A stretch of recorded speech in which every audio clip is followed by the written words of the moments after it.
Fantastic. Look at that. Very unlike me. Hello, YouTube community. Hey, Hi. what's Hello. going on, everybody? Everybody, as you're rolling in, do me a favor, let me know where you're all from. We already have a few comments here. Let me just kind of bust through some of these. We got Steve V74. So I got my first Dark Glass B3K last week because of this channel. Excellent. Nice. Was Sweet. never much of a dirt pedal guys, or I think he just meant guy. But I watched the demo these guys did. $230 later, I'm a believer. Thanks, guys. Well, you are very welcome. Yeah, I dude. hope you That's awesome. enjoy it. That's sick. Welcome to the cult. Yeah, honestly. Yeah, dude, that B3K, for me, it's the B3K is my favorite. Maybe the X Ultra, I don't know, one of those two. But I know, Josh, you're into the Alpha more, right? Yeah, well, that was my first one. After that, I never looked back. But Yeah. The 7K is pretty cool too. Okay, we got another comment here. It is in Spanish. I'm not going to pain you with my accent, so I'm just going to translate it in real time. Good evening, gents. This guy's from Argentina.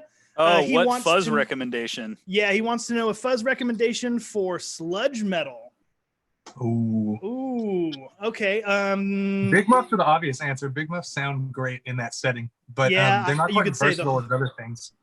That's true. You could say the hoof. Yeah, You that's could true. say That's the a good one. orange fur coat. The fur coat was cool. Yeah, I that's a really good like choice. the fur coat. That's a good choice for sure. Anything orange, really. The orange gain structure sounds great with Yeah. that kind of music too. Thought of another one, Death by Audio Fuzz War.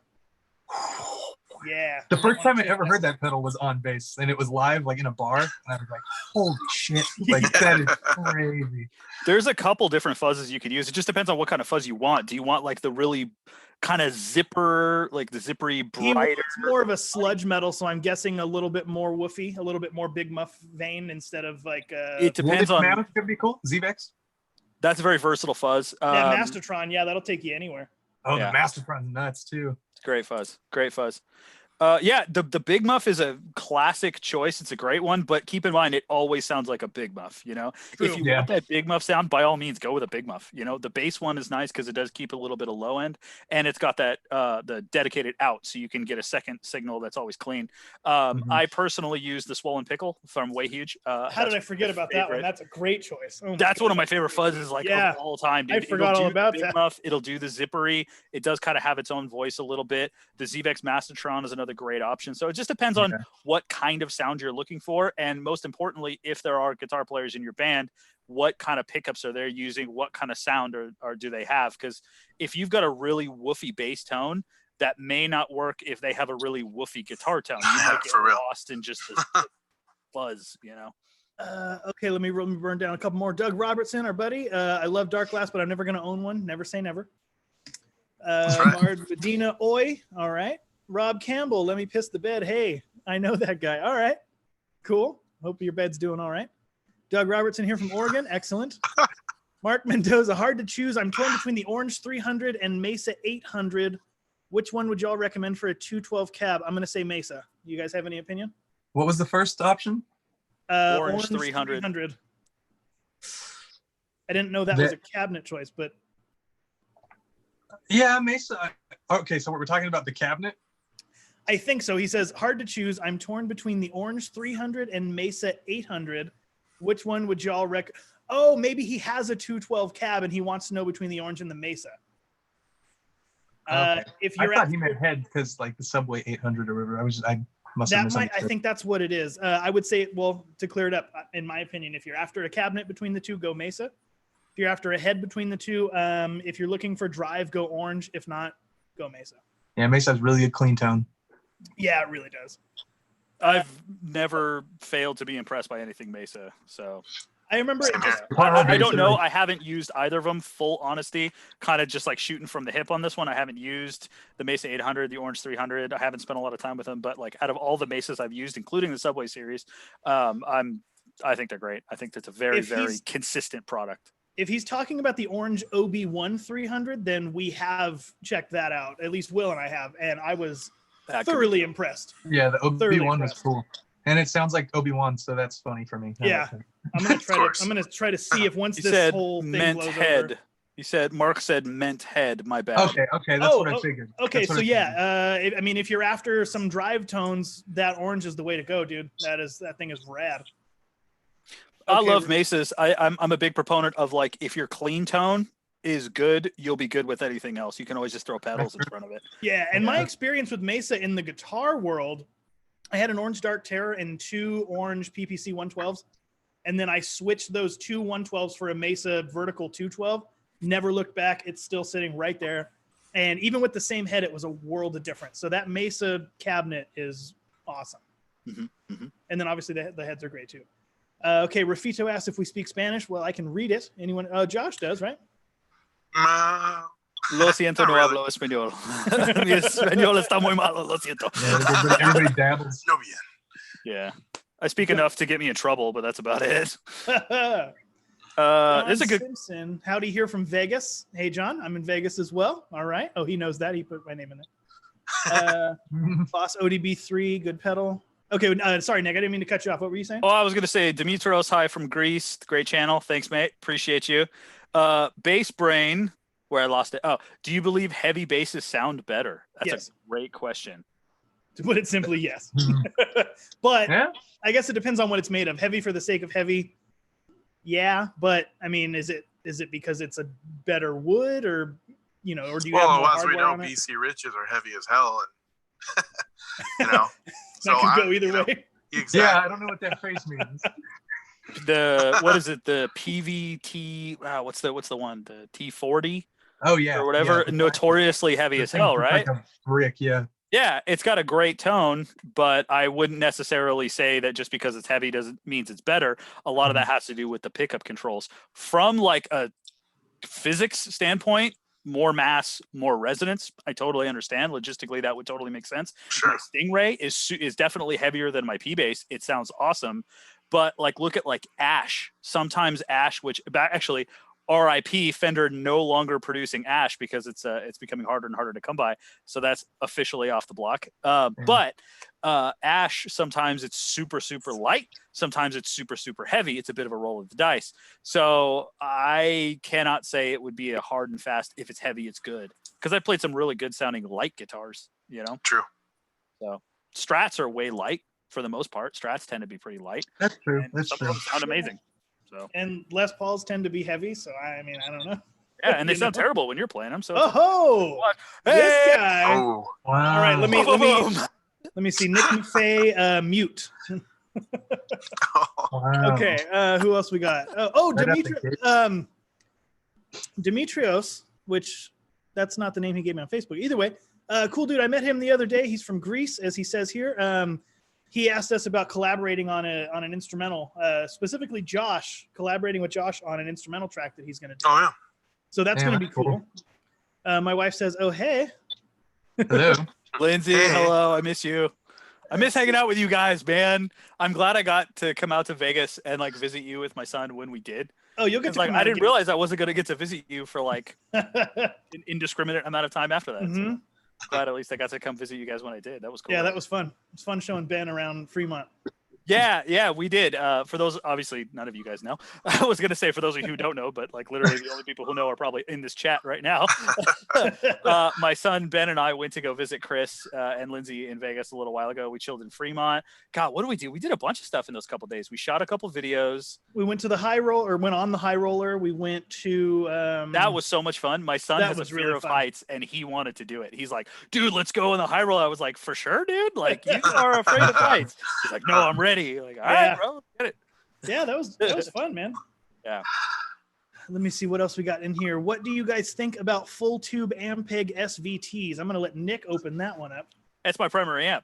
Ampeg SVT Classic with the matching 410 cabinet. That is my preferred. That being said, you need to have an on-call chiropractor to operate one. That's right. True. Good True. Lord, dude. Yeah, Will, you actually know exactly about this too, because you're an SVT user. Yeah, I actually just loaded it into Chris's car the other day. So. Yeah, Will's SVT is right back here.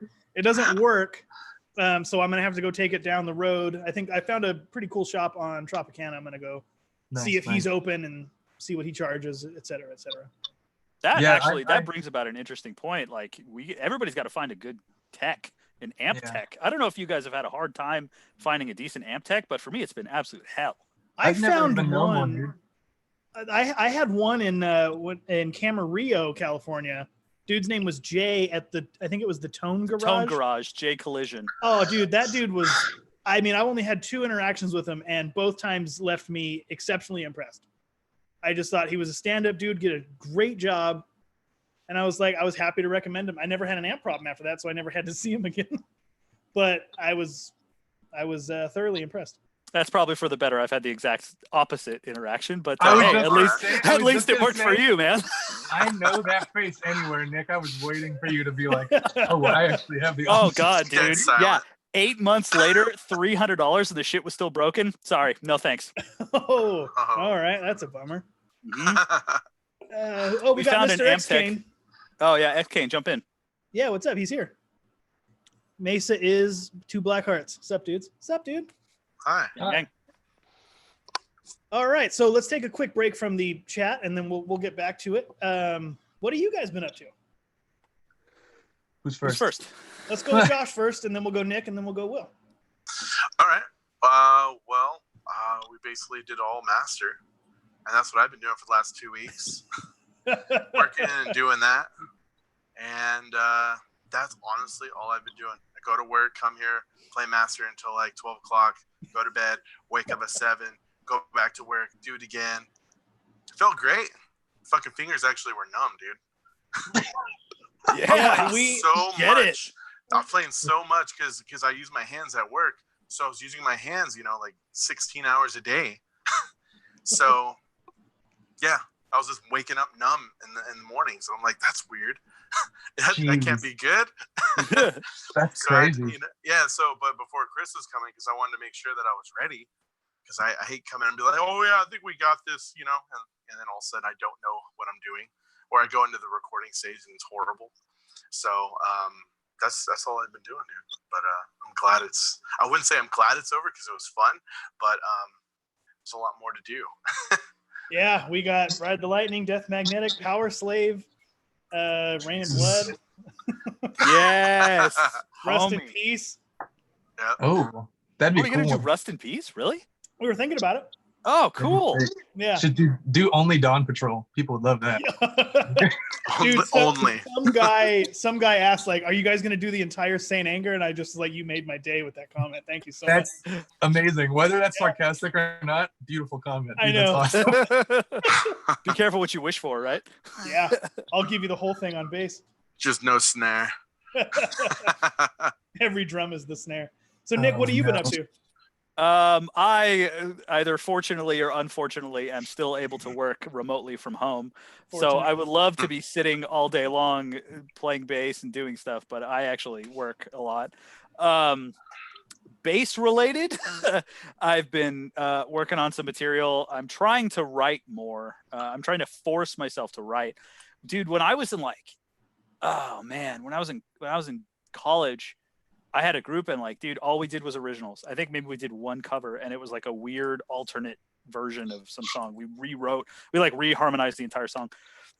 So I wrote all the time. Since then, I haven't written at all since I've been in the gigging cover band. So I'm having to force myself to relearn how to write material. So I've been, trying to write some stuff on guitar. I've been playing some bass, trying to learn some Primus, trying to learn a little Wolfpack and just keep my chops from getting sloppy. Playing a lot of Neo, and thinking about. I see you on there. That's great. Constantly. That's great. Dude, I've been playing Mad Neo. My wife is trying to get me to do a platinum run on Persona 5, so I'm on PS4. Haven't you been doing that for 2 years? Okay, so I beat P5 forever ago, but I was thinking the other day I've got a craving to run a platinum because I got the platinum in Rocket League, so I'm either gonna do platinum. Look at Chris, he's like, good Lord, stop. I'm trying to keep up with the comments here. So I got the platinum in Rocket League the other day, so I'm thinking about getting a plat in either P5 or Skyrim. So I'm thinking about going back into P5, but I'm joystick deep in Neo right now. So Go back to Skyrim, bro. Go back to Skyrim, you think? Oh yeah. That's the one platinum that I feel like I owe it to the game because I've Hell lived yeah, in that you do. world. I've lived For on over Verne. 8 years. Dude, yeah. Yeah, it's 11/11/11 was when that game was released. It was November 11th of 2011. So, and I've been playing it since shortly after it came out, and I've yet to platinum it on the various consoles. So anyway, if you're just We're gonna joining need us, to- we're gonna need to do like another by the way. channel. Yeah, I was gonna say we should just start another channel. Anyway, moving on from all that. Yeah. Well, what about you? What have you been up to? Well, I don't want to upset you. I've been playing video games too. Okay, next. No, I've been still doing the music stuff we talked about last time without the computer, but the exciting part is that I ordered parts for a PC finally, because like I've had snafu with the Macs and stuff, and I was like, okay, my choices are either like use a MacBook or an iMac and then have all the external stuff, and I was just not having it. I just like wanted to customize something. So my friend helped me put together a PC, and the parts are slowly showing up. So soon I'm gonna have like Cool. this station. I'm so excited. I got a Nice. 27-inch monitor, so it feels like a nice big Mac, you know. Nice. That's gonna be rad. Yeah, I gotta have my little transitional period, but I'm so excited. So that's what I've been looking forward to the most. And yeah, playing video games here and there. I won't go too into it, but Well, I got one exciting piece of news I want to share with everybody. Hmm. I got this in the mail. It says dang, if you can't read, it says the G word right there. dang. Oh, there it is. Ayo. Oh, bruh. Yeah. That's sick. Dude, Whoa. I absolutely love this thing. Like, it Where took did, me... where did that come from? Well, okay, so we had the Epiphone, right? And I remember the first time I played it, I just wasn't used to the way it was set up, so it felt cumbersome. And I spent more time with the Epiphone and just trying to get different sounds out of it. I got really comfortable with it. This one's basically the same body shape with a smaller headstock, but there's a question here that I'm going to roll into real quick with this. But playing the Gibson, both plugged in and unplugged, there's something about the wood that sounds so much more rich and deep and complex and all these other words that you want to use versus the Epiphone. The Epiphone's pickups are cool and like it's a great bass, but there's just something above, in the Gibson. And so let me roll this into a question. Okay, tricky one here. It was from Bass Brain. Does wood make a tonal difference? And do you think the body makes the most difference, or fretboard, or mainly pickups and electronics only? Do we want to go around the line on this one? Yeah, sure. Okay, who wants to go first? Will? We'll go backwards the way we started. Yeah, let's do the opposite. I think personally, from my experience and just from what I've like paid attention to the most, the body and the electronics are the two like leaders in tone, in my opinion. So, because there have been plenty of situations where before I knew that, when I was younger in high school, whatever, getting like pickups and getting all these electronic things and thinking like this is gonna make this like $150 bass or $150 guitar, like it's gonna make it the shit. Because like these pickups are in this guitar, so it's obviously gonna sound good. Like I'd get like a signature model or something. And you get them and it's like, yeah, okay, there's a difference, but there's so much warmth and so much character in the wood vibration that comes out. And it's something that you almost have to train your ear to hear over time. It's almost like harmonies. You know what I mean? It's something And, that you and can't a just lot of dive it in is and know what you're feel. talking about A there. lot of it is feel too. Definitely. And then even like we were talking about earlier, weight will make a huge difference too. And so like, I think that the electronics and the body go hand in hand the most with that just meshing together and vibrating properly and all that fun stuff. To be fair though, I haven't considered neck and even more specifically fretboard that much in that scenario. So that's an interesting angle. There are people who would argue that possibly the neck has more of an influence than the body. Which I could see. It all has influence, I think, obviously because the fretboard is a smaller piece of wood in relation to the rest of the instrument, maybe has less of an effect than the body or neck would, but scientifically speaking, technically speaking, yes. And I know Nick has opinion on this. So yeah, and then I think if you think about it, sorry, before we hop over, I just want to have one more thing. If you consider like the actual vibration itself is being generated against that fretboard, so who knows how much character that wood has, you know what I mean? Even though it may not be a big part of the bass, it's at like the definitive part, which is the vibration, is like happening against it. So that's a good thing to think about. That's too. true. Yeah. Position. I was going to say, I think for the most part, I totally agree with what Will just said. That, however, though, I just was going to interrupt for some clarification. By neck, are we referring to the actual like neck, or are we referring to the fingerboard? That's what I was kind of differentiating, because fingerboard was where I was saying that's where the contact happens. So that's an interesting one.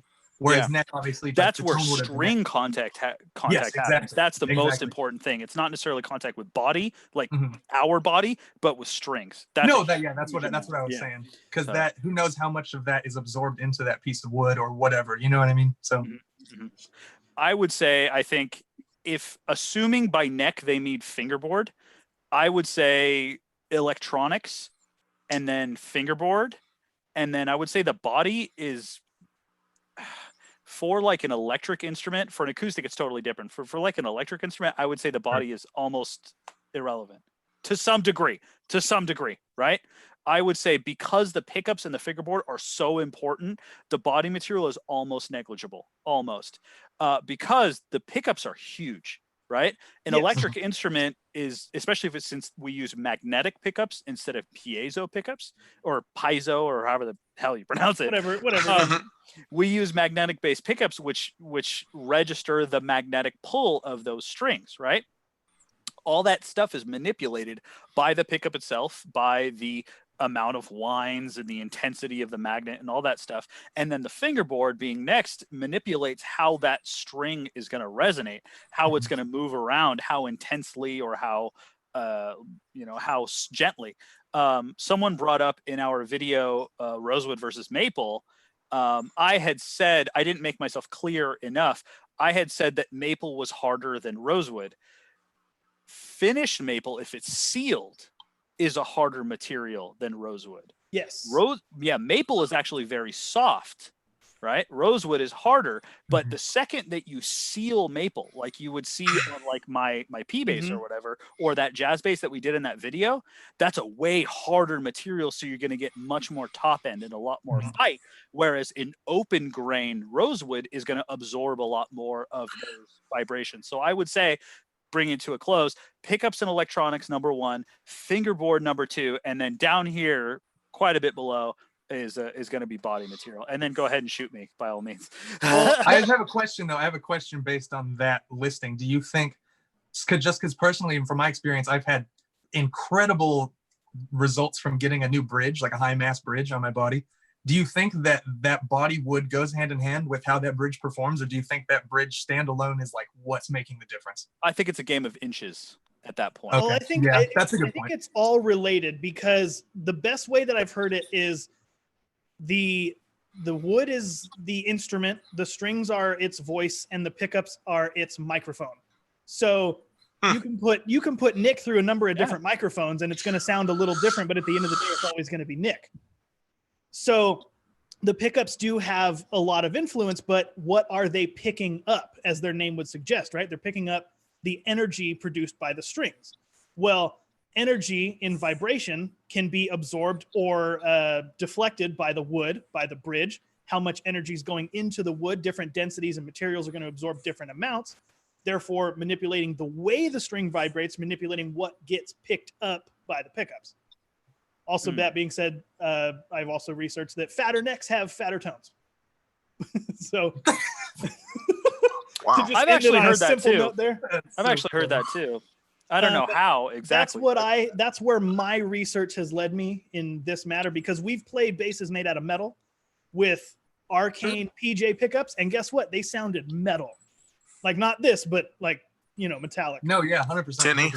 Yeah, very tinny. I mean, cool, like a unique tone, but definitely you could tell it was made out of metal. That James Troussard that I played at NAMM that had the Aguilar pickups, it was mostly a wood body, but it had like a metal core or something. What was it? Was just a metal top. It was like it's a countersunk top, and he put steel in it. That was one of the best sounding basses I have ever played, and it had That's a thicker neck. One for sure. Oh my God, that thing sounded amazing. I like the sound of the Troussards. They are kind of bitey and very metallic sounding, but that one in particular, where they had a hybridization of both wood and metal, I think they really struck a chord. Hey, pun fully intended with that one in particular. The neck was very reminiscent of an upright bass too. I think that made a huge difference on, I don't know if tone, but the way it felt and the way you played it. And it had like the scroll headstock and everything. Like, it was so cool, so old school feeling. It wasn't the scroll one that I played. I played a different one. I didn't actually get to. Yeah, I didn't get to make it. Brett Simon's signature. Yeah, his signature model. Yeah. Okay. Yeah, you're right. Well, the Aguilar's in it. You said Josh, you've played a ton of basses and you've owned a bunch of different materials. I kind of want your input on this one, man. I want to know what you've had an experience with. Well, the thing, I want to say the jazz bass was the first time, the Geddy Lee jazz bass was the first time I really got to hear a big difference, because it's the first time I had maple fretboard number 1, because I've always been rosewood. But like you just said, it's finished. So I was about to ask you the same question, like, what's the big difference if it's unfinished or, obviously you said it was softer, right? If it's unfinished, harder if it is.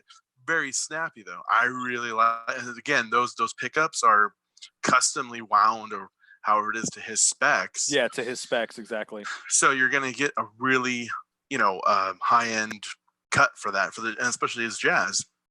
I think that neck is a huge part of that bass. It's also a C shape. It's real small. So it's not going to be really huge. So it's real punchy.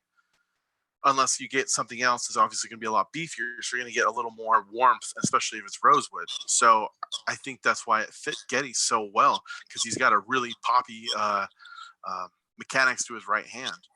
So the other basses that I have, it just obviously isn't the same. And high mass bridge, like Will said. Big difference on sustain. I was just like, wow, it just goes forever. Yeah. Again, there's some great comments in response to our conversation. Dude, I know we're gonna Josh, get. But I'm just looking at these. These are. I love you guys. We have so many to get through. I don't know. No, just like in response to this conversation. I'm gonna skip awesome, ahead. Dude. This is the way I do this. Josh, I can't wait until I have my computer. I can actually read the comments at the same time. What happened? Oh, dude, like there's some that says like, okay, so does wood play a tonal difference? Oh, it's just such like a polarizing opinion. JJE says wood is pseudoscience. All it does is change the feel and balance of the physical guitar. That is true, but not only true. Electric guitar won't pick up wood. No, but it will pick up the strings that are being affected by how much energy the wood is absorbing. Now, do you think that the pickups being sunken and like encased in the body make a difference to that too? Because if according to him it doesn't pick up the wood, it doesn't, because since they're magnetic, what they do is they convert the energy of the string into an electrical signal. Unless you're talking about compromising the structural integrity of the wood itself by routing it. Now you're getting really scientific. Yeah, now we're getting nitty gritty. Yeah. That's like the whole Malcolm Young taking the front pickup out. And dude, it's so actually, you know what? That's exactly why Bob Taylor on Taylor Guitars stopped putting the big slider box in his guitars and went to the button system, which now Martin Guitars is playing Johnny Come Lately and doing the exact same thing for that exact reason, because he didn't want to take a big piece of wood out and stick a big piece of plastic in, so he just put 3 little buttons. Crazy. So there actually could be some scientific argument for it. I love this. My God, I'm such a dork. I could go on so long because I have some thoughts about this. There's some good comments here, though. I don't want to. Yeah, let me go back a little bit. Doug Robertson, I've got an Orange Terror 500 head. What kind of cab should I find to run it through heavy music? Run it through an orange cab. Anything but the 112. Just because it sounds great, but you might need a little bit bigger of a cabinet, so get a 410. He said what? I'm sorry, what? He's got it running a dark glass head? No, an Orange Terror 500. Oh, yeah, I mean, match them. Match them. As long as you get the ohmage and stuff. I'm a big proponent of matching cabs. Unless you can find something used and cheap. I would recommend, if you're doing heavy, maybe stay away from the 112 just because it's a little small and won't get super loud. Get a 410. But 410 orange cab in business. Oh, so heavy. Yeah. So heavy. Literally and figuratively. Yeah, I was going to say that. Yeah, really. John Simpson says, Chris Jim, the owner of Advanced Guitar Repair, is one of the best guitar techs in the city. I believe he does send a large amount of amps back. Okay, cool.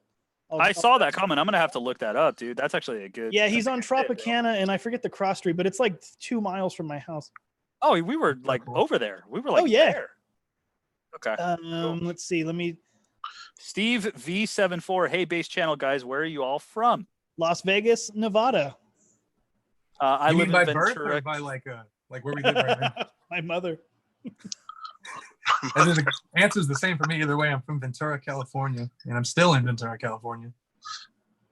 I am in Ventura, California, but I am actually from Clayton, California.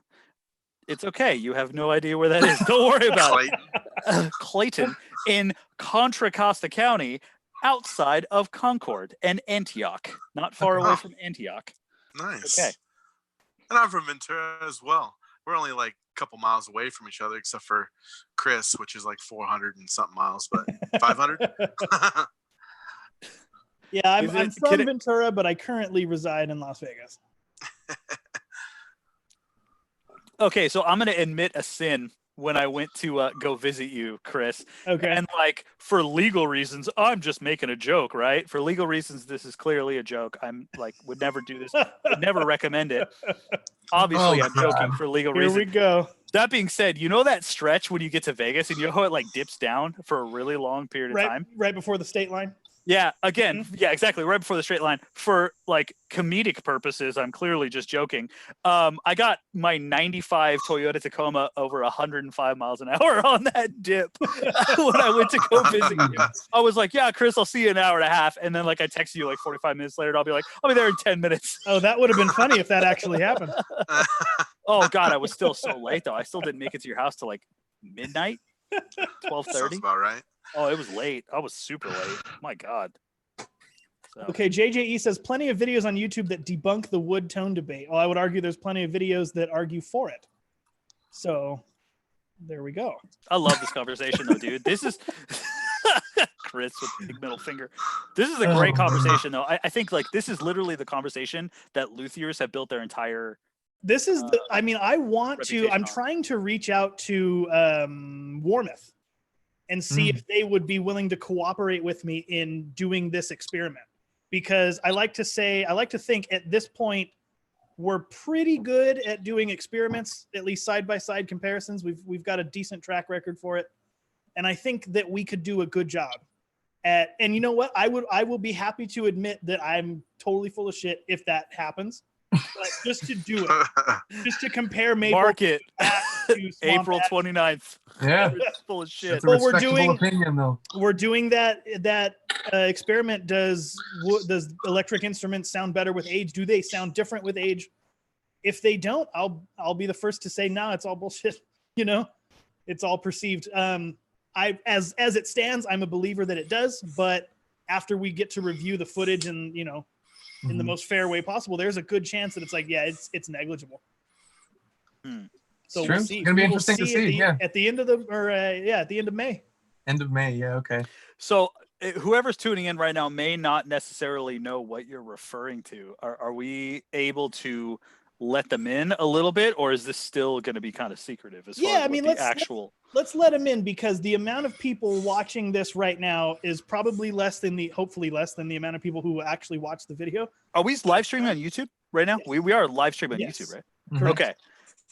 So people can go back and watch this then. That's all right. Nick, later. do you want to set it up? I'll grab the bass. Okay. So, oh man. I'm excited. Okay. So we've been doing this little experiment. I'm so stoked that he's letting me tell me about this, because I've been like keeping it under the hat. That right there, boys and girls, is the Warwick rock bass Adam Clayton signature. Right? There it is right there, the big W. Okay. So we've been doing an experiment for almost a year, just shy of a year. And we have been trying to prematurely age this bass. We've taken 365 days, and we filmed us on day one. And then we've been gigging with it. Will, Josh, myself have been gigging with it as we go along and trying to see, we've been trying to document every change that has happened. I actually used it at a gig and unfairly abused it. You guys will see in the video. Chris, as he just held up, you'll see there's a couple little marks on it. He's not be able to see it. The Nick's break is up here. Shush. I did do a couple marks. Now, the marks were not so much for the effect of relicking it for the sake of making it look old. It was more or less, I want to take as much of the clear coat off as possible. And when I start hitting a little wood, I'll know to move on. However, it also works that having just that little bit of relicking is going to help differentiate the clips from May 24th, 2019 to May 24th, 2020.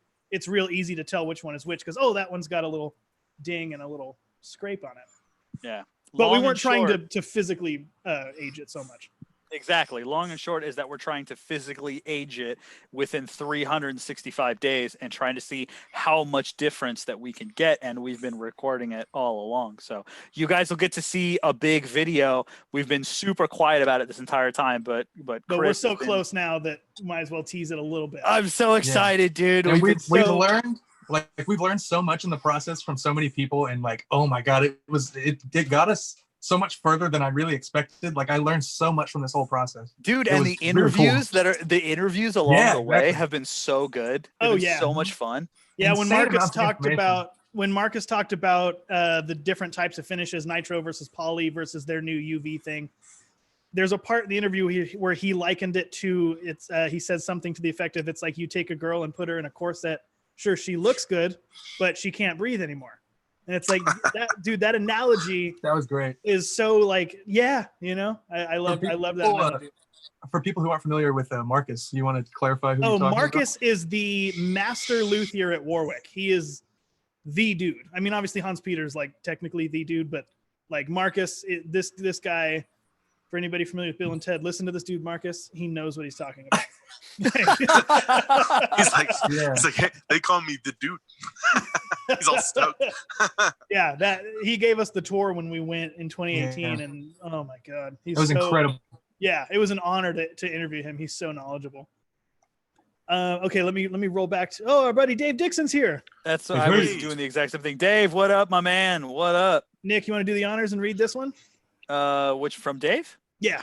My Lindard P style bass has a body literally made of MDF, and it's chambered. And hey, sounds like a P. Forgive me my ignorance. MDF. What is that? That's a good question. I actually was too far down. I didn't know that one was up there. There's another one that says, "Oh yeah, some body. There we go. All their different woods just bolt on the same neck and strings over and over and use a scope to determine the frequency response." That was exactly what I was going to do. An oscilloscope. What a badass. I don't have one of those. I was just going to let everybody use their ears, but hey, we might as well go the extra mile, which I did do another experiment that I want to try. Dave, are you trying to offer to send me an oscilloscope? Because I will gladly accept. If we can't afford a physical oscilloscope, you can get plugins and stuff for it, so we could do it digitally. Yeah, I did this. I did this little experiment on my own that I'm thinking about turning into a video. Where you know how like just a straight, pure, raw, unaffected DI signal can be a little ugly, but a mic'd up speaker is a little bit more pleasant on the ear. Well, I ran both. I ran the pure DI and the speaker side by side, and I did the match EQ in Logic. So the DI had the exact frequency curve of the microphone on the speaker, and I swear to God, I could not tell them apart after I did it. Wow. Yeah. That's cool. That's cool. So I don't know how I would do that in a video yet, but that would be really cool to do something like that. I'm gonna interrupt real quick. Go for it. JJE came up with a couple comments, and then there's a response here real quick. I'm gonna blast through this. JJE, scale length makes a difference on low end tone versus a short scale. It's true. At the end of the day, it's pointless. That's the point of an amp, EQ, or preamp pedal. Haha. Totally true. He continues. He says it's not worth breaking your head over. At the end of the day, it's your skills, and your guys have them. Dude, thank you so much. Thank you. Appreciate that. I read that one too. Yeah. At the end of the day, it is skill. Someone continues down Mythbusters base edition tonight on Mythbusters. The guys get wood and put the tone to the test. Doug Robertson, hilarious. I love that. You know what's funny? That. And then JJE says again, in a live setting, you'll never notice those tiny differences, right? Which I kind of talked about being a game of inches. He's totally correct. But when I read that comment, I had a little memory. I had a memory. Chris, do you remember when I played, RIP, it was Discovery. No. I never saw you at Discovery. It was Oaken, Maine when you saw me. And you're like, dude, you sound so much better with this bass, right? When you played the Adam Clayton. Correct. When I played the Adam Clayton, right? Yes. That one has the Seymour Duncan quarter-pound pickups in it, whereas my P bass, which has a sealed maple fingerboard, has the standard custom shop P bass pickups. Mm-hmm. They both have maple fingerboards, but mine has a sealed fingerboard and standard custom shop pickups. Totally different sound, not nearly as much output and presence. Despite, again, them both being P basses, they both have pickups, but they have the different necks in question. So that we might be getting a little bit closer to the clue there. Is it more the pickups or is it more the fingerboard? I think I got a dramatic difference in the pickups from the Atom. Yeah, and again, just because I think that wood matters doesn't mean pickups don't matter. Like in that case, that Seymour Duncan SPB3 is just suits your style so well. It's a great pickup, super bitey, super aggressive. And a lot just fatter in the bottom, like just kind of more of everything. And it filled out the 3-piece so nicely. Dave Dixon, MDF is the crap they make out of sawdust and glue. Oh, medium density fiberboard. Okay. I got a couple of those bad boys in the garage. Oh, man. All right. I think we've pretty much burned down most of these. If we missed anybody, just write it again if we can't find it. Just scroll up, copy, paste. We'll get you. Yeah, I'm sorry. But I think that's pretty much that for the chat. So did we have anything else we wanted to go over? Nick, I know you had a couple news segments, yes? I did actually have one more question. Weird Teacher DM'd me a question, and I don't want to miss this one. Okay. He said, I have a question. I love the dark glass tone. We kind of touched on this last 2 weeks ago when we got together last. I have a question. I love the dark glass tone, but so does everyone else, and it seems like it's becoming the heavy music bass sound. How long until the swing away from it happens, do you think, or will it? It definitely will. Yeah, not only will it, but I think it has begun, and not necessarily so in a too. detrimental way, but I think they're kind of they had their big explosion, and they're kind of plateauing at where they're going to eventually settle in the industry. You know what I mean? Which is still really high up. Like people are just like they're really well revered. So I think that the decline has begun, but by no means is it exponential or anything crazy like that. You know, they're just kind of settling. Mm-hmm. Mm-hmm. Yeah, their marketing campaign has kind of changed a little bit away from the super heavy music. Mm-hmm. And I think people are finally starting to realize that Dark Glass is not a one-trick pony. You know? I hope so. I mean, I've been advocating that for a long time. Yeah. Yeah. So. We got one more. Oh, we did miss this question from Dimitrios. Any video or opinion about the Music Man BH500 amp and 810 BS cabinet 2015? No, but I would love to check that stuff out. Yeah, I don't know anything about it, so I have no opinion, and obviously I don't have any video as of yet. If I can get a hold of one, that'll change. Yeah, my only experience with Music Man amps was guitar, and it sounded incredible. It was an HD 150, I think, like the classic. And people even run bass through that because it's got so much headroom and it's like so powerful, and it was crazy. It was really nice. So I'd love to kind of get to know the new stuff a little better. Yeah, yeah. I know they used to make a lot of guitar amps back in the day too. But same with me. Yeah, I haven't had the opportunity to play any of their bass rigs. I wish I could comment on it, but I haven't used them, so I would be very hesitant to comment on any of that stuff. I haven't had the opportunity, or the privilege. I'm sure it's good stuff, but I can't say for certain. Me neither. I didn't even know they had amps.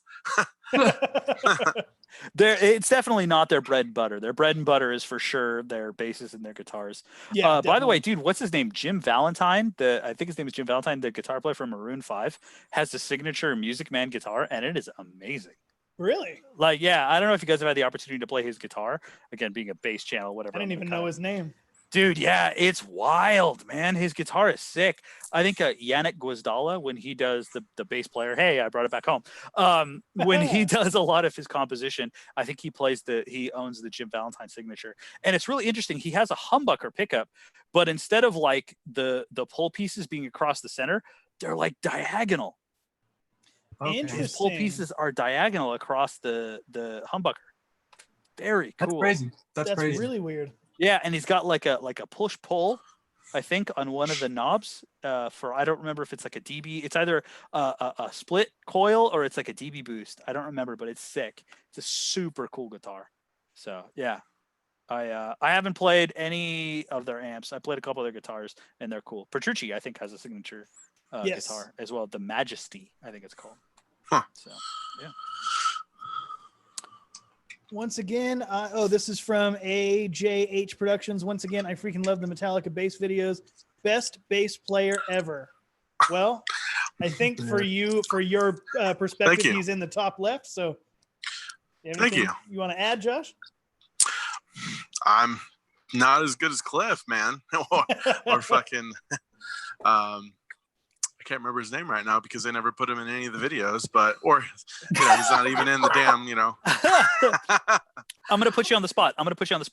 Out of all the Metallica bass players, you've got like Robert Trujillo, Jason Newsted, Cliff Burton, and I can't remember. There was one more, and forgive me, his name is Ron McGovney.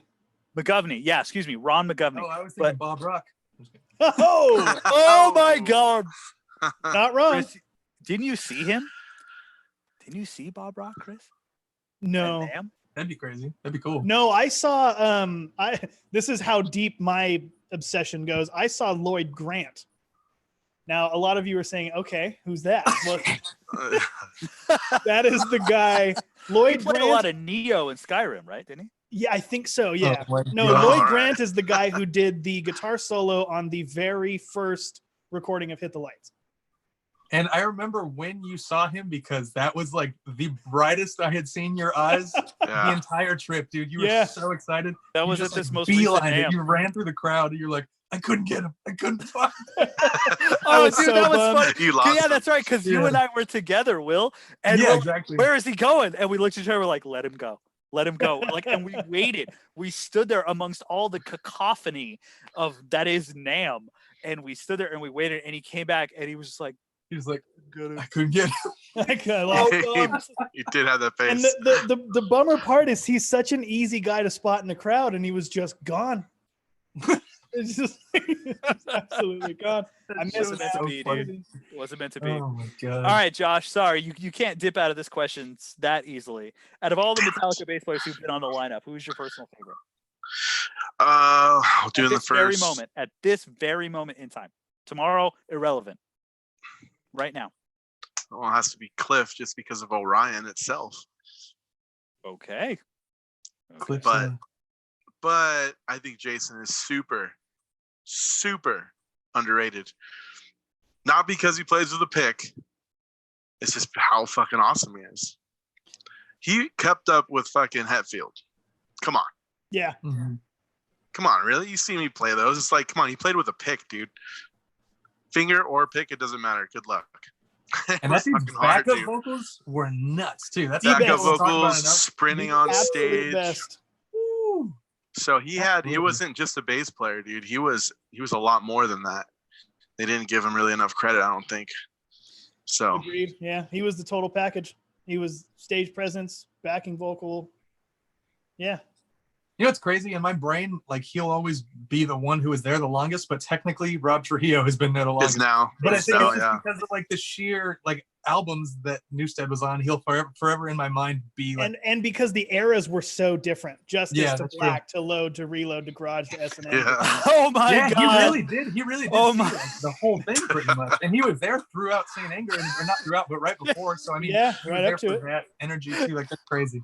Well, for a lot of JJE people, that would be the first one. JJE wrote Les Claypool. Oh, That's good. That's good. Oh, that's funny as funny. hell, dude. I wonder dude, if there's a you're too good YouTube for what you video did. saying, what if Les Claypool was on Injustice for All? Have you guys seen him do the Master of Puppets? Oh, yeah. Yeah, that's just crazy. He does like everyone's part. In one go. He does all the parts. It's like, what the hell? Master. Oh. Master. The way he was saying it. Yeah, Yeah. that's exactly how it would be. Master. And then that's the end of it. Oh my goodness. So okay. So are you saying Cliff or are you saying Jason Newsted? I'm going to say Cliff Say Cliff, please. because of Master of Puppets. Playing Because it that is a safe. classic album. But Jason's not too far behind. I mean, yes, if you think about it, Cliff, obviously, he wrote a lot more bass lines than Jason did. But there's some parts in Injustice for All you could not hear. So there's no way you could say like, oh yeah, well he didn't write his own bass lines. There was some things he did do that wasn't identical to the guitars that you're like, holy shit. Or I just wrote it and I didn't even know I wrote it because I couldn't hear it. So I don't know, one of the two. Yeah, I feel like the video, like you playing that album, for me at least, like showed me so many parts, so many bass lines that I totally did not notice. And Oh, I'm sure same. that's the case for a ton of other people. So that was a really interesting thing to see too. I don't even know how you did that. Like, it's nuts. Well, some of the tablature wasn't there, but there was audio in certain Mhm. parts. So all I had to do was figure out, all right, well, this pitch, that's not here on the D string. It's a little, depending on where you are in your position. So Mhm. that's kind of how I do. Like in Sanitarium, hasn't come out yet, But you said it, Chris. You said it was a piano in the beginning, right? Yes. Okay, so I thought it was always a bass in the beginning of Sanitarium. If you listen to it, gets real deep. But maybe it's like I thought maybe it was the guitar part, but I thought it was bass, and it wasn't. So we threw it in there because I thought it was bass, and it sounds pretty sweet. There's a part. The first note in Sanitarium is a piano note. Well, and a guitar, but there is a piano in there. Oh, okay. Yeah. The one in Wherever I May Roam, the very first note, there's a bass in there. I didn't know it was a bass, but it's a 12-string bass. The hell? Oh. Yeah. So that very first dong. Does it have 3 octaves per string? Yes. Holy sick. And then the sitar comes in, but that first note is a 12-string bass. That's sick. Yeah. Holy shit. Oh, we can't cover that. Sorry, we're gonna get you one. King's Revenge is gonna try that. I was like, "There's no way I'm gonna do that." 12-string for one song. Yeah, that's crazy. We know what he's playing. So, Nick, about your Metallica bass player, how does it go for you? Oh man, that's tough. All right, I'm super. I have a hard time. I am gonna be completely honest right now. I am not the world's biggest Metallica fan, like my esteemed colleagues that are with you. Yeah, I know, dude. I mean, Chris literally appears on a Metallica podcast and shows those dudes up. I'm in an official Metallica video in the front row. Yeah. Oh my God, I forgot about that, bro. Yeah. Because S&M 2 we're in. That just hasn't been released yet. Yeah, yeah. I was in S&M. I mean, I'm probably not in the video, but Will and I were Hey, there. technically we're in there, dude. Don't say that. That's true. Is that available on your OnlyFans, or can anyone see that in your? No, Lars would probably bring the hammer down if I put that on OnlyFans. Update on S&M 2. It's looking like August, but Sweet. yeah. Anyway, all right. So from a Metallica standpoint, I would say Cliff, because this is so hard. From a Metallica's body of work standpoint, I'm gonna say Cliff, because Master of Puppets was the album that got me into Metallica. It was from Master of Puppets that I then could appreciate Ride the Lightning and Justice for All and all these other records, right? From a composition standpoint, or from a musician standpoint, I'm gonna say Jason Newsted, right? Because his compositions have been phenomenal. His contribution to the band is very much underrated. As someone actually said in the chat, forgive me, it's Dave Dixon. I know you said Jason doesn't get enough credit. You're totally right. There was someone else who said that, right? So from a Metallica standpoint, body of work, I'm going to say Cliff. From a composition standpoint, I'm going to say Jason Newsted. From a bass player standpoint, because I'm an Infectious Grooves fan, I'm going to say Rob Trujillo. There you go. Right? I am almost in line with you. When it comes to purely technical bass playing, it's Trujillo all day, every day. When he joined the band, I'm such an old bastard. I remembered when he joined the band. Oh yeah, and I was like, dude, this guy is above Metallica. Like, what the hell? He definitely is a little underutilized. Yeah, he's totally underutilized, man. Yeah, that guy's a phenomenal player. There's a video floating around, and it kind of like became a meme for like 2 seconds of him playing flamenco guitar. That dude is totally underutilized as a musician. So I can't tell you what my personal favorite is, but as a Metallica bass player, it's got to be Cliff. As a bass player, it's Rob Trujillo. As a contributor and a composer, it's Newsted. As a random guy who nobody's heard of, it's going to be Rod McGovern. See, mine is pretty close. I think Rob's bass playing is bar none above all. Jason Newsted had the energy, the performance, the attitude, the backing vocals, all of that.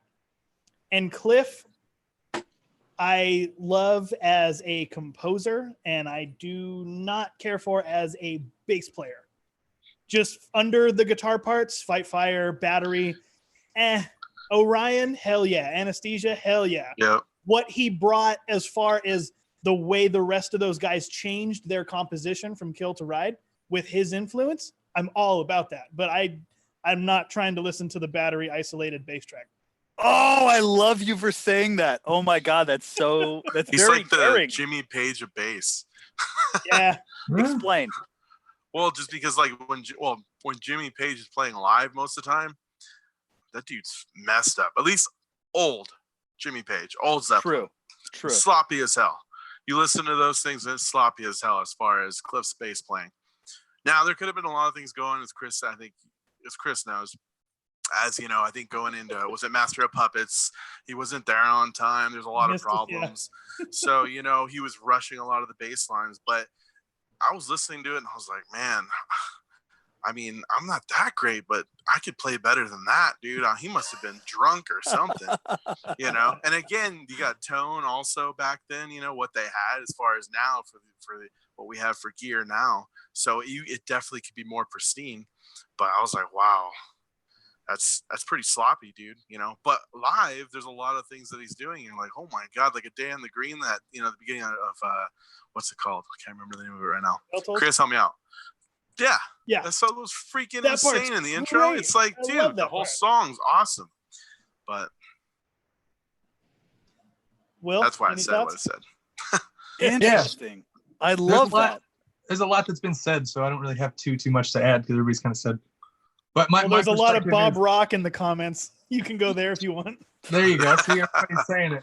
The only person who says Bob Rock or the other bass player are Pete Best fans when it comes to the Beatles.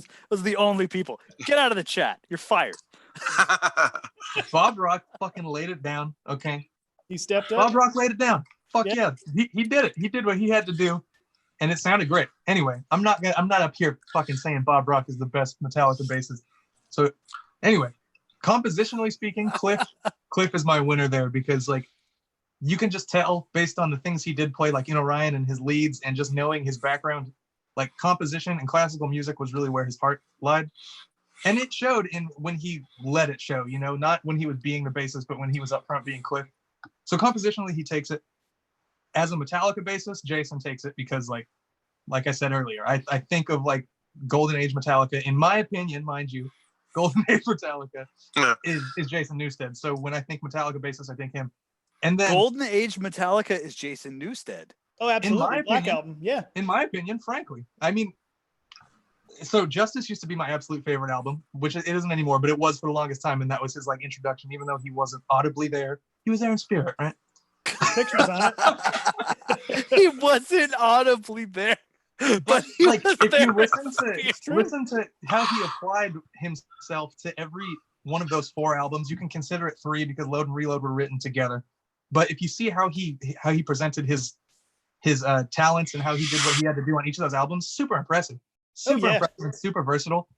And like I said, personal Golden Age Metallica is him, so he takes that cake. And then Rob is just great because he's been like the Metallica bassist pretty much my whole life. So like when I think, oh, Metallica today, it's him. When I think of Metallica, I see them, you know, the 4 of them with Rob. So I don't know, but as a player, he's incredible, but they don't ever let him like do anything. So that's kind of bullshit. So that's right. I forget that you're 12 years old. I forget that Rob Trujillo is the only Metallica bass player you've ever known. Well, here's some slap on the next Metallica. Let's not forget album. Bob Rock. Huh? Bob Rock was there too. Okay. Anyway, no, yeah, Rob is great and everything, and like he's super cool, and I love his stage antics and just the angle he brought to the band was great. But they don't let him shine as a bassist. He's more there to be the bass, which is fine. That's what he gets paid for, so whatever. He does a good job at it. He does a great job at it. And like I said, his stage presence is awesome. I just really wish they would give him more place to shine. But at the same time, where would you even fit it in modern day Metallica? So it's like, it's a toss-up. That being said, Rob is 3rd for me, unfortunately. That's just how it goes. Hey, fair enough. Yeah. That's kind of exactly what I said, actually. How old are you guys? How old? Yeah, Doug Robertson says, wait, how old are you guys? Oh, no. I'm going to be judged, dude. I don't want to fucking tell anybody how old I am. You're not allowed to know. Doug, we are as old as you perceive us to be. How about that? I'm 12, by the way, in case y'all. This is fake. Emotionally, I'm 8. Emotionally. Oh my god. But I'm okay. Who is the oldest one here? It's Josh. Nick, huh? Josh. Actually, it's Josh. I'll say it. 1985. That's when I was born. Wow. You do the math. No. I would rather say my age than say the year I was born because saying the year I was born sounds worse than just saying how old I am. Yeah. People are shit at math, Will. No one's going to be able to figure out. But like, no, it's one of those things where it's like, it's so recent. It's so recent in like society's mind that it seems exactly. Like 1999. Okay, I was born in 97. Oh, shit. Oh, exactly, dude. Exactly. If I told you I was 23, if I told you I was 23, you'd be like, "Oh, cool, he's 23, 23-year-old young guy."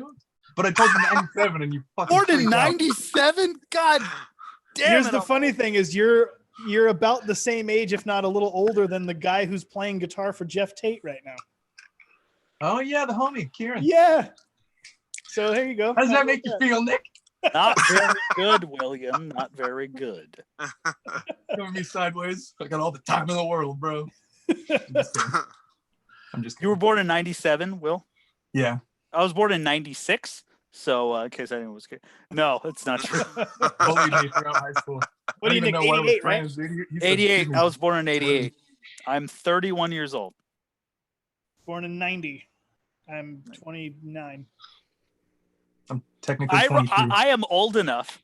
I am old enough to remember typing on a PC that had a black background with bright green text. That's how old I am. I remember Mario 64 before it was an N64 exclusive. That's how old I am. What was it called? I'm sure there's people in the comments like that's really not that old. That's pretty freaking old these days when it comes to the internet. We had an Atari growing up as a kid. I remember teaching my parents how to get to what is that? It's not Blackout. It's Breakout. I remember teaching my parents how to get to Breakout through Pong. I figured it out. That's how old I am. We're going to be in quarantine. Oh, I remember those days we used to go to the liquor store. Yeah, I remember going places. Yeah, not Brain playing just outside. says, there wasn't no fucking video games. Oh man, we just got a comment that is hilarious. What is this? Base Brain says, "Jesus, I still remember a great dump I had in '97." See, I love that. That's hilarious. That's so funny. Bro, you are not even. I was the Base Brain, you were not even ready for this okay, conversation. let's remember that. People don't even know the real me. They're not even ready to hear the real. Me. We're gonna have to start a new channel if they want to know the real you. You're gonna have to. That's right. They get the vanilla Nick on this channel. They don't get the real me. Only you bastards know the real me. Dave Dixon, good Lord, you guys, I graduated high school in '94. Get off my lawn, etc. Get off my lawn, etc. You guys ready? You guys ready? I graduated high school in 2015. Oh my god! And you know what? You're one of the best bass players. I still feel old. Oh my god, my heart, dude, my fucking chest. That's just not my opinion. That's fact, cry, dude. Just go read the comments. Thank you, everybody who leaves comments for me. You warm my heart. Yeah, press F. I think that you're taking that meme out of context. That's like a pay respects for a fallen brother. I know. That's what I'm saying. Press F for respect. That's insane. When you told me that, I was like, man, I remember playing that. Yeah, dude, exactly. Press F to pay respects, dude.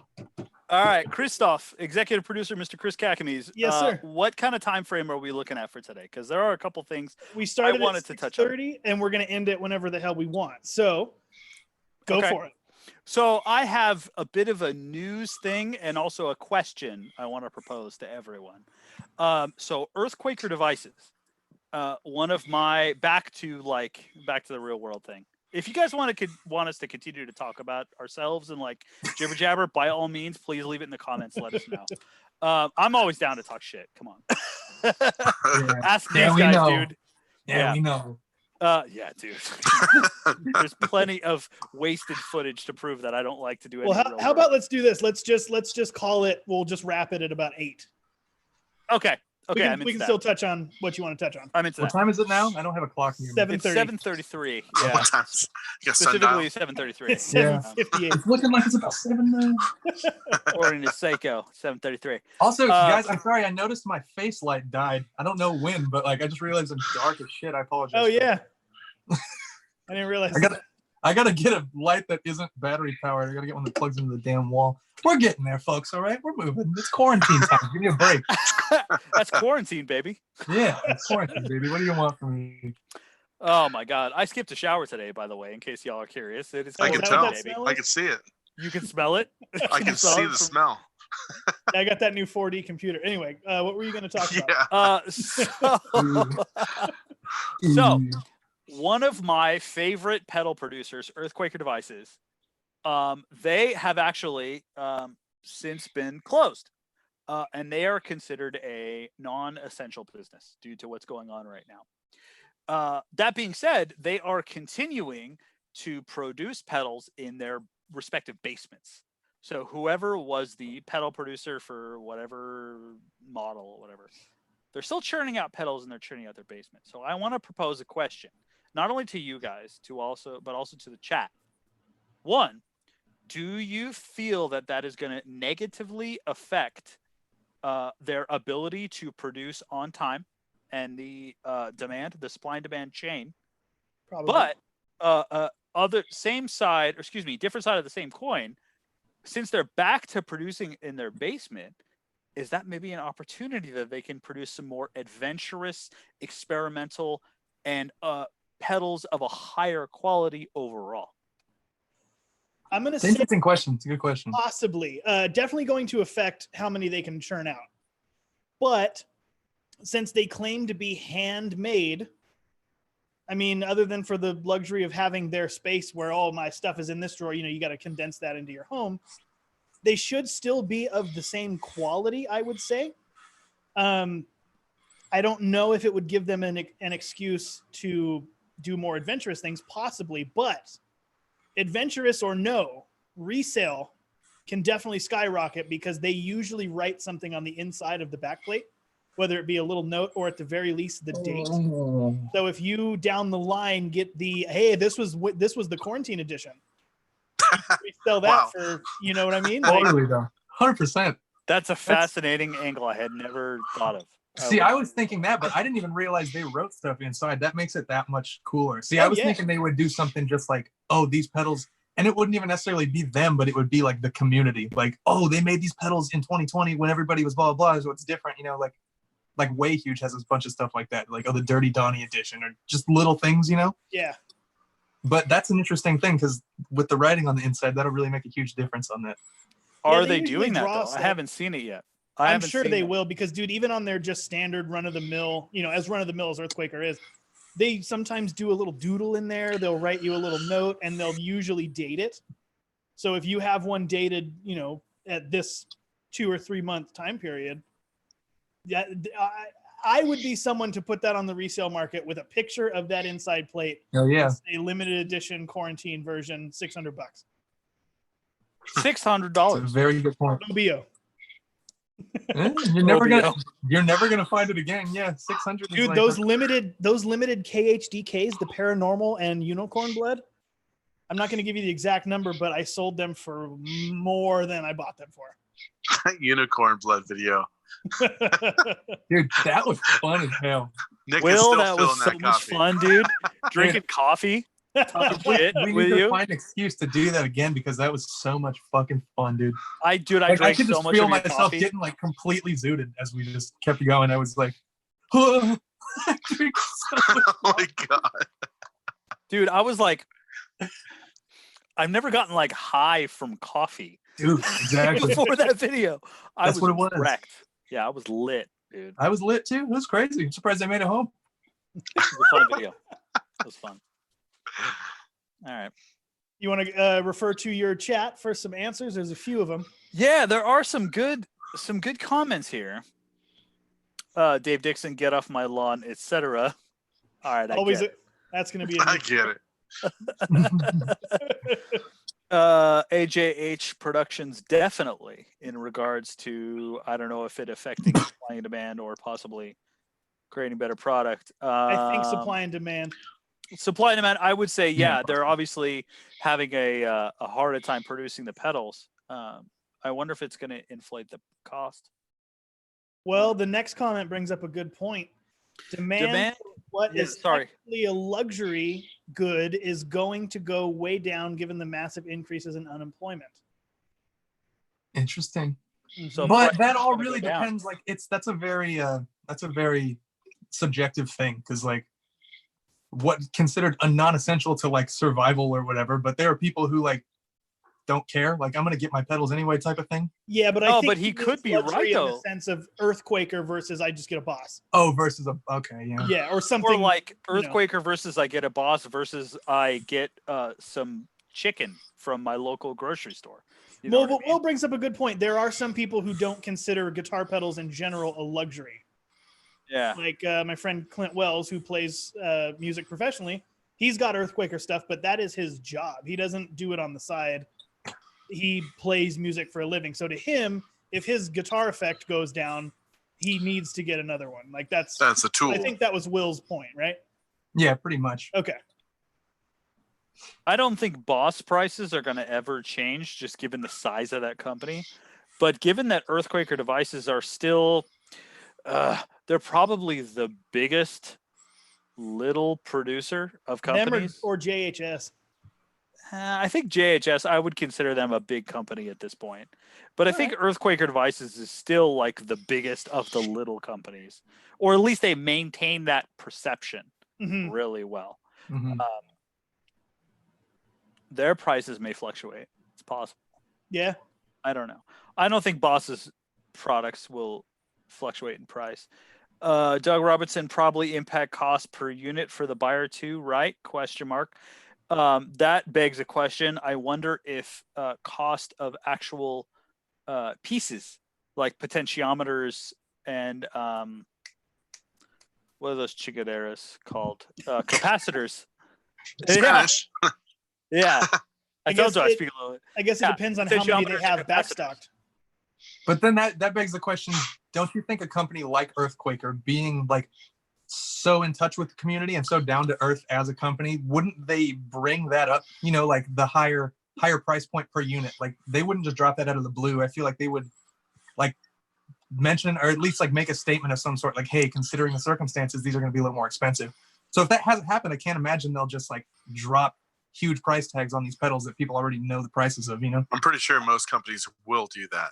Yeah, I think they have to. Well, yeah, most companies, but not. That's why I said Earthquaker specifically, because they're like a very community-oriented company. Like Nick was saying, they're the biggest little company. If a big company just like gouges their prices, there's like no face to complain to on those big companies. Whereas Earthquaker is like a down-to-earth. It's people, real people. So I feel like they would convey that message before just dropping a huge price. Like jacking the price up or anything like that. I would say it would be quite the opposite. If anything, they would probably lower the prices. Look at what's happening with gas prices right now. You know, I saw someone who lives in Vegas recently take a screenshot or take a photograph and post. Gas is like $1.50 per gallon in some I haven't locations. seen that. What block is this on? He's like, I'm all about this. Yeah, it's like 240 where I'm at. Even in California, we have seen gas prices consistently reduce. So I don't think Earthquaker Devices would increase their prices. I think if anything, they would reduce it with the need to sell those products, right? But I guess you could justify sort of either way. Like it would make sense if they raised them. It would make sense if they lowered them. Yeah, that's kind of what I was going to bring up too, because at the working in such a specific way that they're working now may, like you said, with the parts and the capacitors, may have to bring the price point up a little. So it could kind of go either way. Depending on how many they have backstocked, I guess. Oh, real quick, John Simpson, 191 at Sam's Club. Cool, thanks. I'll go check it out. There you go. As your price breakdown. 203 here in Colorado. I might actually move out there. I'm not going to lie. I'm thinking about it. Interesting. Colorado. Yeah, it's a serious conversation. Well, my wife and I have had a couple times. You okay? Cheers. All right. Well, the gas prices are getting good response. Not so much the rise in price of Earthquaker. I don't think. Yeah, but like, I don't think Boss is ever going to change. But I think Earthquaker Devices, just because of the environment right now, I think their prices might come down a little bit, just because they need to stay alive. But I would say companies like that, I'm just like looking at the chat while I'm talking. I would say companies like that, like Earthquaker Devices, or even smaller, producers like God, what's his name? Frost Giant Electronics. For y'all who are into fuzzes, look into Frost Giant, man. Like I follow, like I'm friends with that dude on Facebook, and it's like literally just him who makes the pedals like point to point wiring. Dude, like support a local fuzz manufacturer if you're looking to buy a new fuzz. You know, you got to throw down some extra dollars versus like a Boss DS1 or whatever. But like Boss is never going to change. Earthquaker devices may fluctuate a little bit, but everybody's feeling the pinch a little bit right now. So if you can, you know, get some lessons, I'm still checking the chat. If you can get some lessons from like a local teacher, or if you can buy a pedal from a small batch manufacturer, please do it. You know, it would help them a lot, much more than it would help like Roland. You know, Roland owns Boss. For God's sake, it's a huge company. You know. Let's see what we got here. See what the other chats are. This is a funny comment. The last one? Yeah, exactly. The one that just came in. And good Lord, man. Like, pick a easier to pronounce name. Okonkowo. I think it's Okonkwo. I'm sorry? Okonkwo? I have no idea. But anyway. Okonkwo plays bass. Sorry, I do apologize if I mispronounced it. Okonkwo plays bass. One of my ex-guitarists has a Rainbow machine. Loved the dude, but man, he could never figure out a good time to use it. Maybe that's why he's an ex-guitar player. God damn it. Oh, that's funny. Andy, maybe you guys aren't old enough to remember. Here we go. But it seems to be that $199 is the new regular for a pedal. It used to be $99 for the better brands and $30 for the DODs, Dan Electros, etc. DODs. I don't know. There's still a few fair amount of pedals going for about $99, maybe $130. Particularly the MXR Dunlop family. There's a lot of between $99 and $129. He's right though. The price, the overall price has definitely increased. I remember. I mean, that's like so has everything in the world. The cost of doing business. Yeah. Will's right. The cost of doing business. Yeah. Oh wow, this is creating a very interesting conversation. Now we're talking about like manufacturing cost. This is a huge. That's where Nick comes in. Which I don't know exactly how many people are with us, but for the people who are with us, I have been considering doing a video with Nick where, I mean, this is a working title, so just go with me here, but something along the lines of like Confessions of an Ex-Music Store Employee. Oh. Again, working title, but is that something that you would be interested in? And furthermore, do you have any particular questions on what it is like to be behind that counter? So just let us know in the chat, or let us know that sounds like a stupid video, don't do it. Either way, we want to hear. That's true. For y'all who are curious, some of you guys do not know me. I got a dream job of working in a music store. Dude, not even air quotes. It was a dream job. I started as a student. I was learning bass from a local instructor, and then I started by essentially pushing a broom, and then I became on the sales floor, and then I was lead sales, and then I was store manager, and then I quit. So if y'all are curious about that progression, please do by all means leave some comments in the chat if that is a video you guys would like to see. It was one of the you know what's crazy, and I think I mentioned this in the previous video. I looked at my LinkedIn recently, and I was at that job for like over 7 years. I was at the job for like 7 years, dude. It doesn't feel like that at all. It really doesn't. Crazy. You're totally right. That's actually where I had the privilege. I mean, like I kind of knew Josh before then, but that's where I had the privilege of meeting Chris and Will, was through that shop. I helped draw the contract that helped get the bass channel, what was then Basic Gear Review, an established position. I helped get us all the pedals and the amplifiers and stuff that we needed to demo. You guys needed to demo at the time. It's fascinating, man. To me, looking back, it was like one of the most tumultuous moments in my life. And it was like almost 7 years. It was a huge amount of time, man. It was massive. We've got some feedback. What was some of the comments here? Hold on. Well, one, that video would be dope to see. Well, that's reassuring. Cool. Videos like that tend to the funny side, but it might be interesting to have a real look. Samurai Guitarist talks about it sometimes. I think it'd be cool. Excellent. People don't seem to like when we're funny. I don't know why that is. Yeah, that doesn't seem to land. Hilarious. It's because we're not funny, Will. Because we're not funny. I think We think we're funny. I make myself laugh on the daily, so I was just surprised to see I wasn't funny to the world. I think you guys are hilarious. People don't seem to think. I know, I'm just fucking around. Here's one. Over under 500 times you've heard awful takes on Smoke on the Water / Sweet Child of Mine / Stairway. Ugh. Over under. Okay, I'm going to come out and say it. I'm going to say it. Smoke on the Water is the worst song that Deep Purple has ever released. Period. I don't know enough of their catalog to agree, but I know that I know much better Deep Purple songs. So I love Deep Purple. Yeah. I love that band, dude. Deep Purple is legit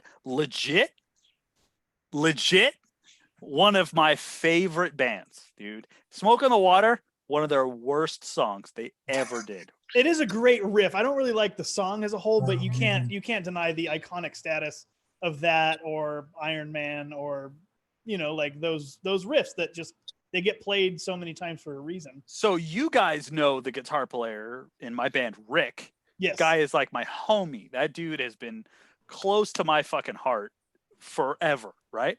We used to refer to his Honda Civic as the Highway Star. That's so sick. Oh my god. Yeah. Oh, that's good. Oh, there's one more. AJH Production says yes. And what about the guy who comes in after his first hour playing and says the bass or pedal doesn't work right because he forgot to plug it in? Does this take batteries? Oh my god, dude. Okay. Look, Josh, especially Josh, in regards to Josh's comment, I sold some gear through the Facebook Marketplace recently, and I sold. God, it wasn't the delay pedal. It was a tremolo. I think it was a Boss TR2.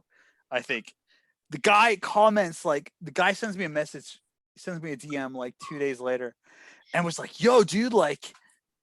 Hey man, like, can you, is there like a power supply for this? No, man, sorry, it didn't come with a power supply. That's crazy, dude. Like, I kind of want to like get my money back. Like, no, man.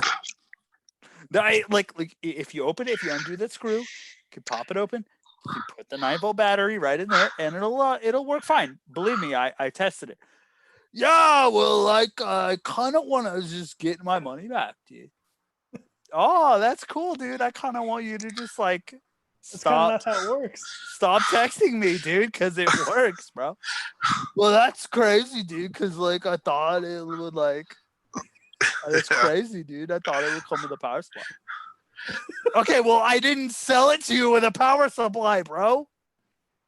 God. Yeah, but that's crazy. Next live chat block. Like next live chat like this, take a shot every time Nick twists his mustache. Oh no. We're gonna be wasted in 5 minutes. Oh my god. Some spiky ass mustache right there. That's quarantine, baby. That's quarantine. Good though. Looks good. Cheers. Hold on, wait. Are you gonna play that game right now? Because if you are, take a shot at Wild Turkey 101. No. He said, "Get it out of here." No. And I'm not a drinker, friend. Right now. Oh my god. We would have had like 4 shots already, just in that minute. Yeah, for real. Working on it. Good call, Doug. That's quarantine, baby. I'm working on that. Oh, Working on a curled mustache. Is it?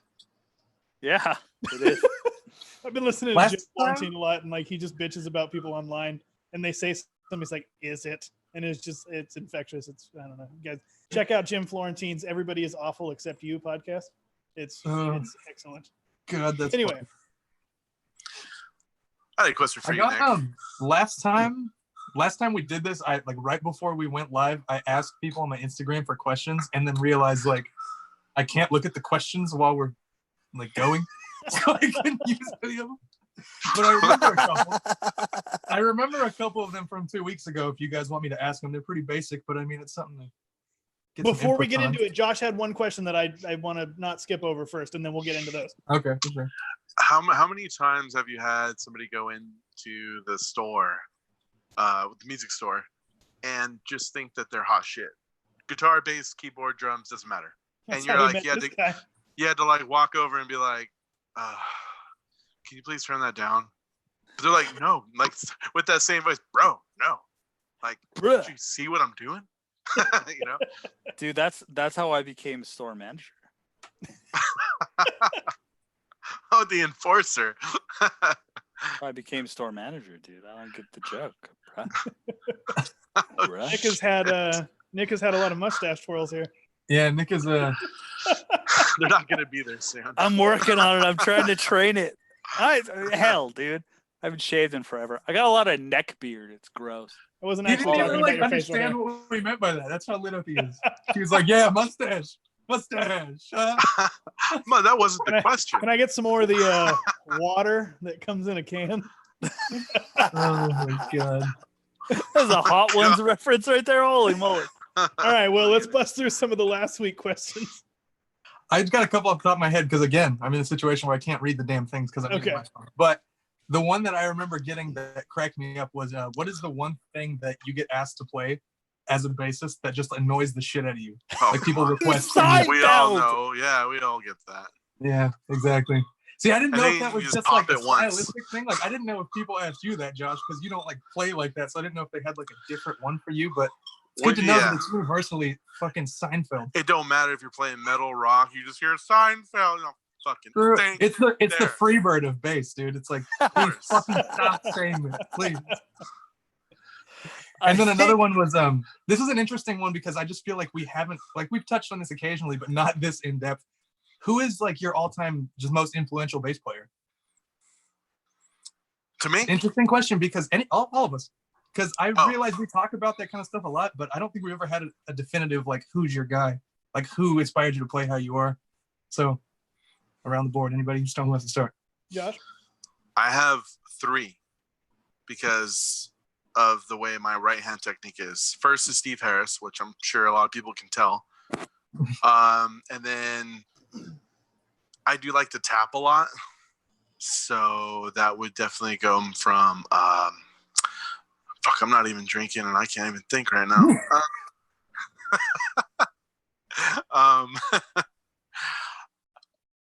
No, don't open the door. Anyways, are you thinking Billy? What's that? Are you Well, thinking Billy was one for the real fast trilling, and actually I gotta let you borrow that DVD. Yeah, it's really badass. Stuart Ham. Sorry. Shit, Stu Ham? Stu Ham, Mm-hmm. yeah. I mean, it was back in San Francisco with Joe Satriani, live in San Francisco. That was the first time it blew my mind. I was like, holy crap. And he had the Fender Urge with the 2 jazz bass and the P bass pickups in the middle. That was the first signature bass, like of all time, was the Fender Urge. And that's great. That's cool. So yeah, and then of course you got Geddy Lee, which is from the left hand technique. Obviously his right hand technique's good, but I tried to get all those together and put them all into one.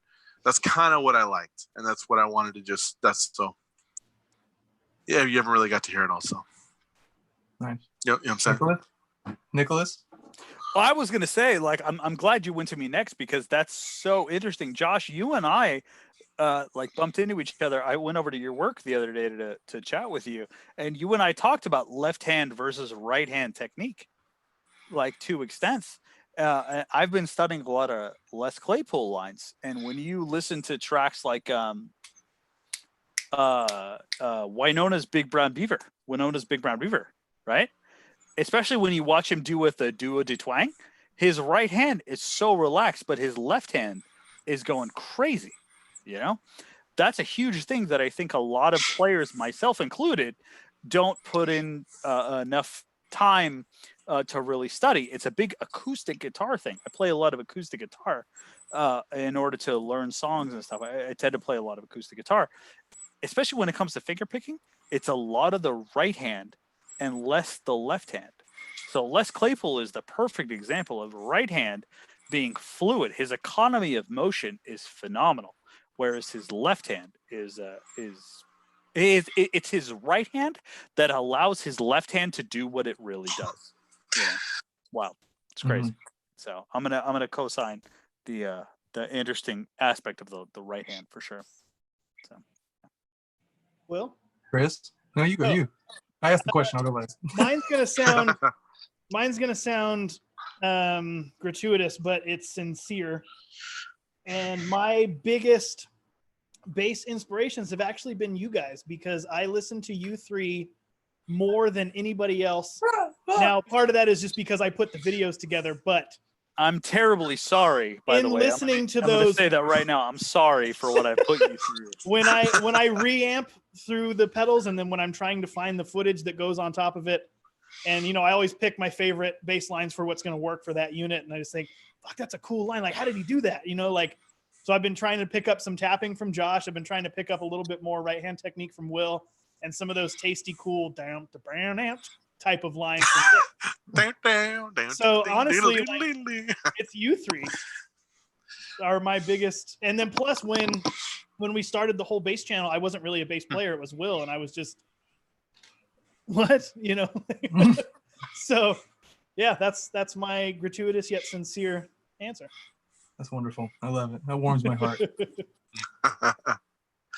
Well, for me, there's I've had so many influences over the years. I'm really going to narrow it down to the two big ones. And Chris probably knows them before I even say them. But I know the first one. I can guess the second one. I think you know it. Yeah, I think you got it. First one is Geddy Lee. Geddy Lee was the guy. Oh my God. I don't even know where to begin. There's so much to say. He wrote the craziest fucking counter melodies to his vocal that he was also fucking delivering at the same time. Okay, the vocals aren't even okay. I'm getting too worked up now. I'm getting too think about it. He's the shit. That man can do everything. That man inspired me so deeply, even in synthesizers. Way even before I really got into synthesizers, he was I was like, "Ooh, that shit's interesting. What's he doing with all that?" I love the textures and things like that. His playing though, really showed in how I played for years. Chris and I actually got our start. Well, okay, I got my start as a bassist, this is what I should say, in a worship group for a church in Ventura. I remember Chris and his dad were doing something, just taking over for the weekend or something. And they said, "Hey, we need a bassist. You want to hop on?" It's like, "Yeah, sure." Pick and all. I had a pick in hand, using my Fender Jazz bass, playing it like a guitar player. And we stuck with that worship group for however the hell long. That's funny. About a year, I think. That. However however the heck long. But and just over time, I started using my fingers, really started getting into how to fill out a three-piece, because what we did, it was me, Chris, and a drummer we had, his name was Rudy, and we would do the youth service thing, so it was just a three-piece. So that kind of taught me, on top of our band White Elephant, how to fill out a three-piece band as a bass player. Geddy taught me a lot of that, not only with chord use, but with just fills and just the perfect amounts of accoutrement, if you will. Yeah. Anyway, and I'm just gonna slightly interject for people. I don't really do the church thing, but religious or not, highly recommend joining a church group, because that's a weekly gig. Hell yeah. Yeah. And that's what got me to where I am. I will honestly say that kept me going on a consistent basis to get me to where I am. Granted, obviously, everything that's happened since then leads me to today too, but I wouldn't have been the bass player I am without that, which is crazy to think about, because I'm not a super religious person either. So that's just a crazy paradigm. Anyway, recently, within the past 4 years or so, I've just totally got into Joe Dart. He's the next one. I played Geddy Lee for years and years and years, and all of a sudden I discovered Wolfpack, and I just became a different player. I don't know if it was just, I honestly don't know what the hell did it, but I was just so inspired by that funky pocket, and just he showed off in such a perfect way to where they would give him the stage to do his thing, but when he wasn't up front, he held it down, still does, holds it down like a champion. And it's the counter melody stuff again.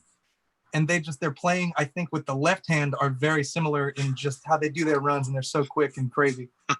And so those two guys have kind of molded me to who I am today for sure, Geddy and Joe Dart. long-winded answer, but that's it. There we go. That's awesome. Well, I think should we wrap it there with one more mustache twirl and call it a night? Yeah, I think Nick's had one too many mustache twirls. So Holy crap. I had to comment in the chat. Come on. Yeah, that's good. I saw it. All right. Well, that is the conclusion of our April 29th live stream. We're trying to make this a bi-weekly thing, so we will see you in 2 Wednesdays. Does this time? I think this time works for everybody, right? I mean, not everybody in Europe because it's like 4 a.m. over there. yeah, this is cool for me. I'm cool to keep it solid 6:30. Cool. Yeah. So that is it. We will see everybody in 2 weeks at 6:30 p.m. Pacific Standard Time. Thank you guys very much. Everybody. Bye. Thank you all. I'm Nick. Thank you guys so much for joining us. I'm I'm Chris. Will. Oh, And who's this? Josh. Josh, there you go. right, As always, if you're new here, please subscribe. Leave us a like in this video if you liked it. And also, we've got t-shirts down below, either in the Teespring YouTube merch shelf or in the description. There is a link to get yourself either this design or a couple others. My microphone's in the way. There it is. Hey-oh. And with that, we will see you all in 2 weeks. And it's going to be awkward because I have to figure out how to stop this. Oh, there we go. End meeting. Okay. Farewell, Later. everybody. see you, everybody. Bye.